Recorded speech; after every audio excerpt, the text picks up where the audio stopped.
उन्होंने मैंने देखा है पिछले कुछ महीनों से लगातार बॉस लगे हुए हैं। Is a very sweet personality. और मैं 2 लाइनों में अगर उनको बयां करूं तो किस तरीके से बयां करूंगा कि चांद चेहरा, जुल्फ दरिया, बात खुशबू, दिल चमन।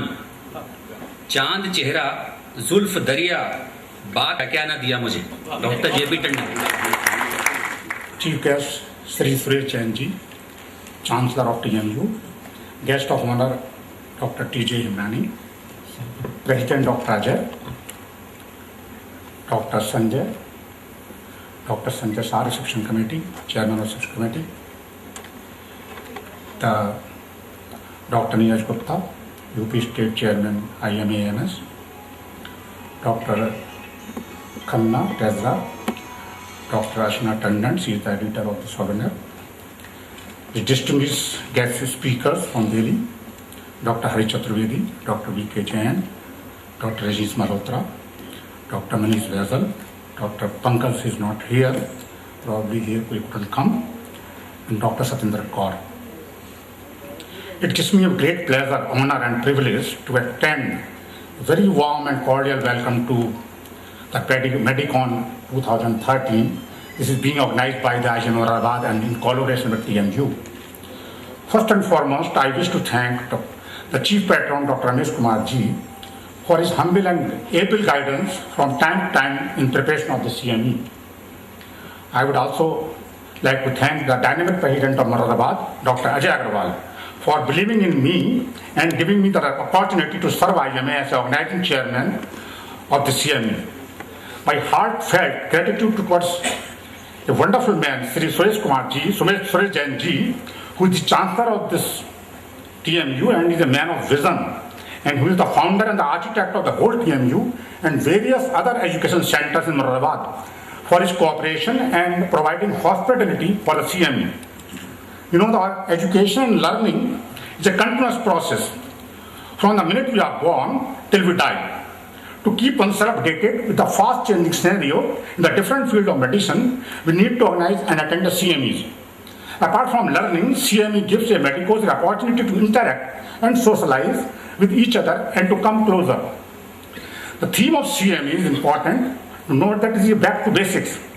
It has been very rightly chosen at the juncture when a lot of advances and changes in medicine are taking place. For example, new upcoming regenerative medicine like stem cell therapy, which promises to regenerate almost any organ of the body, which can be a great breakthrough. A little drop of blood is able to screen hundreds of diseases. The cyber knife, the gamma knife, the target therapy, the true beam, which is practiced in Chennai, are latest remedial measures for the cancers. And what to say about the newer vaccines which are coming up, not for the infectious disease, but even to prevent cancers, like cervical cancers, hepatic cancers, stomach cancers. So you must be seeing the technology, how it is advancing in medical sciences. But technology seems to be replacing our clinical acumen as fast paced. Today we rely more on technology and machines than our skill that comes from touch and feel. Our medical gurus depended on hand scan, that is a good clinical examination, then CAT or PT scan. We should not forget the fundamentals of clinical examination of patients and treat them with compassion and empathy. And if you see the other part of the health scenario, that is gloomy. A lot of young deaths are due to coronary artery disease, especially in India, because of some genetic reasons. Even the morbidity because of diabetes, obesity, diabesity, hypertension, metabolic syndromes, cancers, they are so-called lifestyle diseases, even the psychiatric illnesses and stress, they are on the rise. 1 out of 16 children die before the age of 1 year. And every minute 3 children under 5 die. Tuberculosis continues to be an India health emergency. Only half of the population has access to the safe drinking water. 2 out of 10 adolescents suffer from significant mental illnesses. And there are highest number of suicides committed in our country. The 17 people that die in accident every hour. At one end, 1/3 of the under 5 deaths are due to the undernutrition, and on the other hand, there is obesity and overweight children. They are increasing in cities. 3 children out of 10 kids in private schools, They are obese and overweight. And diarrhea and pneumonia are still the biggest killer in the children under 5 and under 5 years. And we have got highest number of child labor in our country.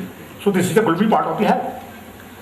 But now I want to categorically emphasize that 70% of this mortality in adulthood is linked to habits picked up during the adolescence. And it is clear and has been proved that most of the chronic adult diseases like chronic coronary heart disease, metabolic syndrome, diabetes, hypertension, obesity, and all that have been their origin in childhood, or even in fetal in origin. So important, the adolescence or childhood part is very important. The role of the pediatrician is very important. And FOD hypothesis, that is a very popular Vargas hypothesis, the fetal origin adult diseases. Fetal origin adult disease is attractive because it suggests that several common degenerative diseases could be prevented by good maternal nutrition and fetal nutrition. Most studies emphasize birth weight of a baby is a single most important determinant of perinatal, neonatal, infant and under 5 mortality and morbidity, even the long-term survival and quality of life, both mental and physical. And today, a lot of being talked about the nutrition in first 1,000 days of the life, which includes this part of nutrition, where initial 1,000 days of life is very important for the later on in childhood. Most of the deaths and morbidity in children and adults are preventable by known, simple, affordable, low-cost interventions. Only 30 minutes brisk walking, say you add 30 minutes extra for the children for running, or save 10,000 steps per day, 5 days in a week, that is called leisure time physical activity, or walking 6.4 kilometers in a day is suffice to prevent coronary heart disease or strokes. Exposure to sun for 20 minutes will prevent vitamin D deficiency, a disease of modern civilization. Low level of vitamin D, we all know, associated with the increased heart rate, increase in BP, stroke, kidney diseases, and some cancers even. So the good antenatal care, skilled care during and after birth, early and exclusive breastfeeding for 6 months of life, immunization for a child, Dr. Sanjay Shah for his willing cooperation, and I am indebted to all members of IMA for their contribution in form of money or time.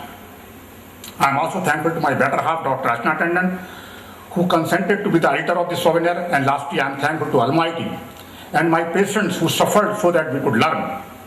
I wish you a very good evening, scientific session, scientific platter to learn. Thank you very much.